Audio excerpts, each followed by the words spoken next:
Ever felt a bit jealous seeing how rich some people are? It's common with all these billionaires in the news. But instead of feeling down about their money, what if we got inspired? The truth is, the 1% shouldn't hold us back, it should motivate us. By understanding how their success is often rooted in a mindset of expansion rather than limitation, we uncover a path to our own financial growth. Let's explore why the success of the 1% should serve as inspiration rather than a barrier to our financial ambitions. Now things are changing. Many are finding ways to grow and succeed. But we're also at a point where those who've been poor for ages are getting a chance to become successful, like kings in the past. It's a reaction to the old struggles, where people couldn't have what they wanted. Now, it's different. It's a bit like how for thousands of years, societies held back on letting people be who they truly are, especially with things like sexuality. People want more because they've been without for so long. It's a time of breaking free from old limitations and discovering new possibilities. So, even though things might seem chaotic or confusing now, it's actually a time of great opportunity. And that's why the success of the 1% shouldn't discourage us. It should inspire us to reach for our own dreams. When we look at all of history, we're actually doing pretty well. It's just that we're still working through some old hurts. It's like when we were kids and discovered candy at 10. We just couldn't get enough, right? That's how it feels in society today. Lots of pent-up feelings from being held back. But as we move towards more freedom, we start to find our balance. We really have to experience this journey to understand where the limits are. We've seen how the gap between the super rich and the rest of us is growing, and it can be frustrating. We used to feel a lot of anger towards billionaires like Bill Gates or the Elon Musk who control so much. But we've realized that this anger just adds to the problem. We can recognize what isn't working, what isn't good for the well-being of all life on Earth, including the planet and its biosphere. But our energy is best spent on creating a new world. As Bucky Fuller famously said, we should focus on making the old world obsolete by building something new, rather than simply trying to fix what's broken. So any effort we put into creating positive change is far more effective than fighting against the old system. Throughout history, we've been wired to survive, which often leads us to believe that attacking those with power will somehow empower us. We tend to think that those who have more are benefiting at the expense of everyone else. However, the reality is that they're only able to do so because others aren't taking action. So it's not about why those individuals are rich and powerful. It's about why we aren't taking steps to build our own power and wealth. When we criticize those who have succeeded, we only create barriers for ourselves. We'll never strive to reach their level if we're constantly focused on opposing them, leaving us stuck in a cycle of powerlessness. This false sense of control is exactly that, a mere illusion. The truth is, these wealthy individuals aren't inherently powerful. We grant them power by directing our energy towards them. Imagine if we channeled all the energy we use to criticize into our own growth and development. We could achieve remarkable success.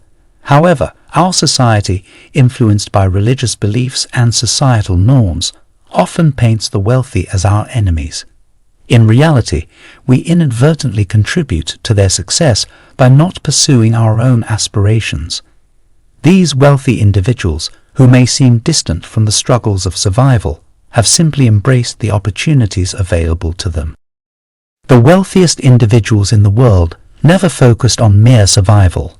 Their mindset was always about growth, expanding. It's interesting how we often view nature as this perfect, serene setting, like sitting under a tree, makes everything seem flawless. But here's what we miss. Plants are constantly competing for light, building towering structures to outshine others, and sometimes even ending the lives below them. Instead of trying to take down these skyscrapers of the plant world, we, like nature, adapt. We find ways to thrive amidst this competition, utilizing what's available to us in different ways. This is how we create intricate connections underground with other plants. Essentially, trees employ insects and birds as their workforce to expand their reach and territory. So think of a forest as a big company, employing many workers to grow and expand. When we view it this way, we see that forests provide options, opportunities, shelter, and food to the environment. Everyone benefits from this growth. If we see this forest enterprise as harmful, instead of asking how we can benefit from its expansion, we miss the point of nature's design. Nature doesn't judge the growth of others, it simply uses it to grow better. Unfortunately, humans have forgotten this natural structure. We try to control nature by cutting down trees to make them equal, or by creating monocultures for more production.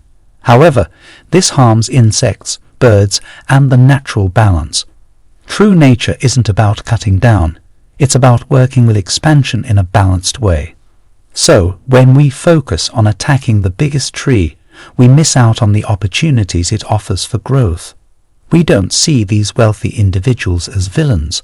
Rather, we're simply frustrated by how immense their wealth has become, feeling like insignificant grass on the ground.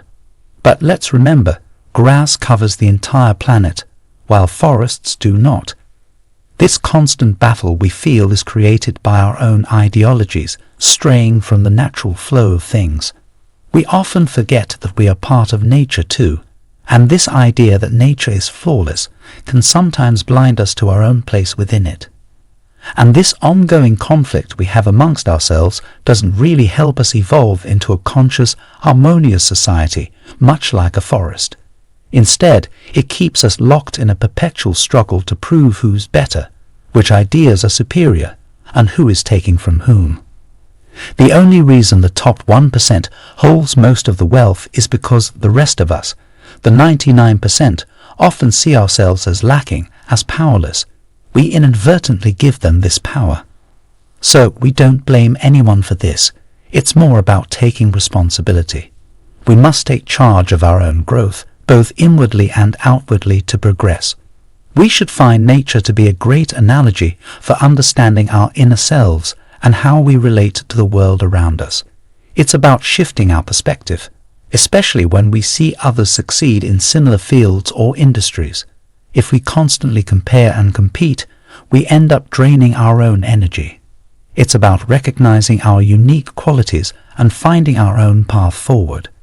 In conclusion, as we navigate the complexities of wealth, power, and societal evolution, it becomes clear that the success of the 1% should not deter us. Instead, it should inspire us to take responsibility for our own growth and contribute positively to our world. By embracing our inner nature and fostering a harmonious relationship with the world around us, we can move towards a more conscious and balanced society. Let's remember, our true power lies in our ability to evolve, adapt, and create our own paths to success.